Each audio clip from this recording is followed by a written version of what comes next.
Thank you so much. চলে এসেছি right, আমি 66 পল্লীতে রাইট, আমি চলে এসেছি যেখানে কিছুক্ষণ পরে শুরু হবে ব্রিটানিয়া মারি গোল্ড প্রেজেন্ট দি টেলিগ্রাফ পুজো প্রিমিয়ার লিগ 2024। প্রত্যেক বছর এখানে আসা হয়, পিপিএল হয়, অ্যান্ড এই বছর আমরা এক্সপেক্ট করছি খুব ভালো পারফরমেন্স আমরা আজকে এখানে দেখতে পাবো।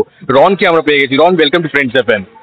Thank you. আমরাও প্রত্যেক বছর আপনাদের ওয়েট করে থাকি। এই পুজো প্রিমিয়ার লিগ টেলিগ্রাফ প্রত্যেক বছর আমাদের পাড়ায় নিয়ে আসে। আমরা গত 2 বছর ধরে পার্টিসিপেট করছি, আর we are also very excited. আমরা মানে অনেকগুলো পারফরমেন্সেস নিয়ে রেডি আছি। একটু বলো না, শর্টে একটু যদি বলতে যদি হয় কি কি আমরা আজকের জন্য মোটামুটি অ্যারাউন্ড 10 to 15 পারফরমেন্সেস রেখেছি, এবং সব ধরনের মিক্সচার আছে, ডান্স আছে, সিঙ্গিং আছে, রেসিটেশন আছে, সব ধরনের একটা মিক্সচার রেখেছি যাতে সব ধরনের এজ গ্রুপ মানুষ এনজয় করতে পারে। যখন এরকম একটা ইভেন্ট হয় পাড়াতে হয়, কতটা ইনভলভমেন্ট দেখতে পাও তোমাদের পাড়াতে? কেমন ইনভলভমেন্ট?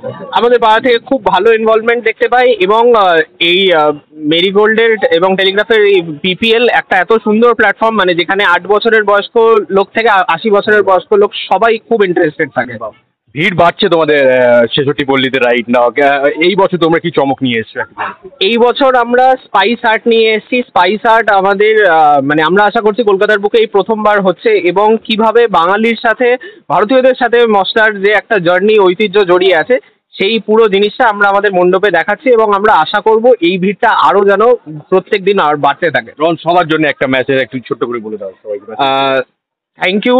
প্রথমেই মেরিগোল্ড টেলিগ্রাফ এবং ফ্রেন্ডস এফএমকে আমাদের এখানে পিপিএল অর্গানাইজ করার জন্য, এবং আমরা আশা করব সবাই আপনারা আসুন আমাদের পাড়ায় 66 পল্লীতে, এবং আমাদের দ্বারা তৈরি এই স্পাইস আর্ট প্যান্ডেলটা এনজয় করবো। Thank you so much Ron, Friends এফএমকে সময় দেওয়ার জন্য, and good luck for people. Thank you so much. Thank you so much. Back to studio.